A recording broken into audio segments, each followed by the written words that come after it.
So Pamela Jones Smith, I have known you for many years. Yes. You were a real estate agent and now you are a general contractor. Yes. How did you transition from real estate agent to general contractor, and why? Well, it was always a dream of mine. Growing up, I watched my grandfather in construction, and as I grew up and being in interior design, because that's where I transitioned, or that's where it started. That's I where knew it that started. designing was my thing, my passion. I love to create things. I love to design things.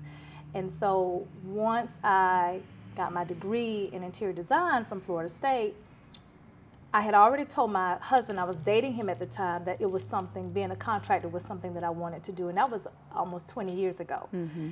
And so once I got through the part of the real estate and all of that, I decided, after working in commercial real estate, I wanted to go ahead and tackle it. So I did. I just went ahead and got into that class, Mm-hmm.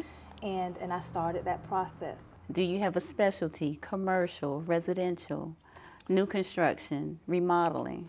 Well, specialty-wise, I prefer commercial. Okay. I can do residential or commercial. I can really do anything I want to do based on the license that I hold. Mm-hmm. I prefer, though, commercial. It's more of a challenge, but I like the ability to reach for the stars and get the most out of what I want to do. So for me, commercial is that vehicle to do that.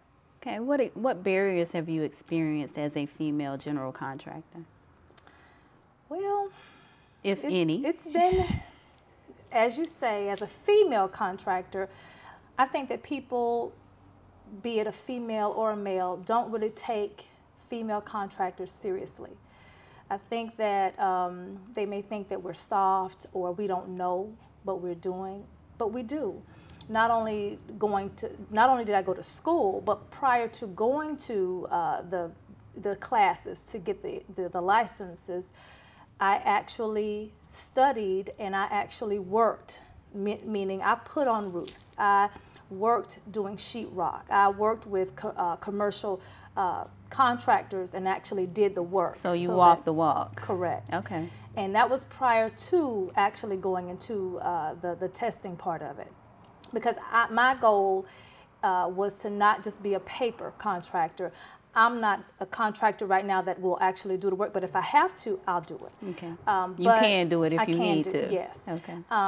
But I want to show other females, young people, that it's good to be able to do it, just in case the person that you hire can't do it. You can go in and make sure it gets done, and you can make sure that that person who's doing it is doing it the right way. Absolutely. That's very important. Yes. To have that knowledge, because anything can happen. True. Very true. And you want to make sure the work is being done right. Correct. Yes.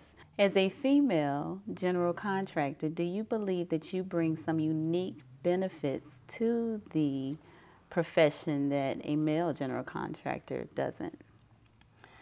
As a female, I know that I am very detail oriented. So I can pick something out quickly, and for me, it's not acceptable. So in terms of when I look at a project, whether it's the plans, whether it's starting erecting it up, or we're kind of going toward the end of it and going back and looking, the eye for detail, as I think of as a female contractor, I think that's our strong suit, and I think it's mine as well. I agree.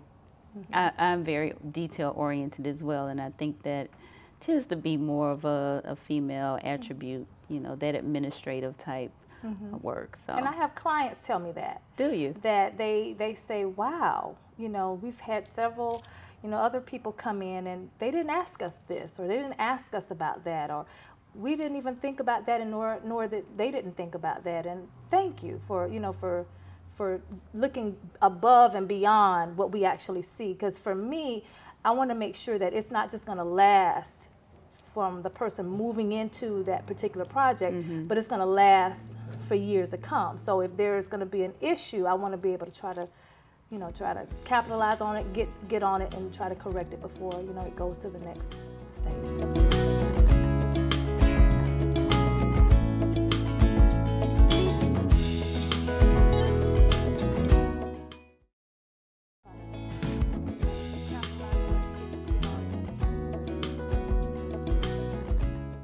So tell me about a project that you worked on that you really enjoyed. Okay. It's a small project that I did with the state of Florida, and it's a fencing project for one of the parks down in Ocala. Okay. Small project, but we had to use a lot of big machinery to actually get it done with clearing and grubbing and actually before we actually put the fencing in. And so for me, it was a lot of fun. You get to play with the toys, and you get to just oversee. Not only did I actually get the along with my partner, we actually got the crew together, but just to actually see the complexity of the actual project. Mm-hmm. And it was just a lot of fun for me. Okay. It went smooth. It was a very smooth process. Not all projects you're going to run into something, but the project itself was fun and it was smooth, and I love that about it. Great. So the name of your company is Burnexus. Mm-hmm. Tell me about the name.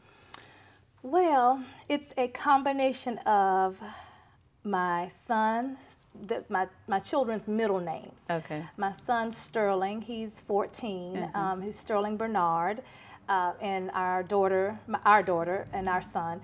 Our daughter Victoria Alexis. So we combined their middle names. Bernard and Alexis to give Burnexus. I love it. And my goal for that was I wanted to incorporate my babies in it. My daughter was like, okay, my son didn't really like it, but now they love it. So great. Just, you are a superstar. I tell you, wife, mother, general contractor, business owner, and you're showing that we as women can do it all. So yes. I'm glad to hear that.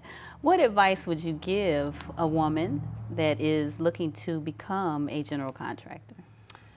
I would say don't let anything stop you. It's never too late to do, whether it's being a GC or anything. I would tell any young person or any older person or whatever the person is, just do it. Mm-hmm. And don't stop until you get it.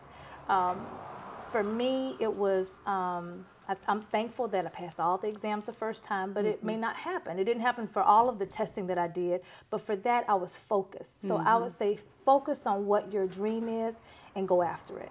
Great advice, great advice. Now I know that you have worked with the local Habitat affiliate here in Tallahassee in building some of their homes. They have a women's build coming up. Is that something that you would recommend for a woman that's looking to maybe get into construction work, just to kind of get their feet wet, to get a feel of what that might be like? I would say yes. That was one of the organizations I did work with them because I wanted to actually do hands-on. And so they were wonderful to work with and very helpful, from the processing of the project to doing the work until the completion. I went through all of the phases. And I would say yes, and it's a very strong motivator for you, because you can see the families that it's going to impact and the wonderful, the love that's put into the project itself. And so I enjoy each and every time that I've been a part of it. I've enjoyed each one. Great. Thank you so much for your time with us today. Is there anything you'd like to say in closing? Well, thank you for this opportunity. You are a sweet angel, and I'm really proud of you, and I commend you for the spirit that you have, the love that you have, and the passion that you have. Oh. Like I said, I was going to be here. It didn't matter what happened, and I was going to make sure that I want to support you, because you're worth it. Oh, you are so kind and so sweet. Thank you so much, Pamela, for joining us today, and all the best with Burnexus and the great legacy you're leaving for your children and for the rest of us here who aspire to do great and wonderful things. So thank you. You're welcome. Thank you. Stay tuned for more conversations.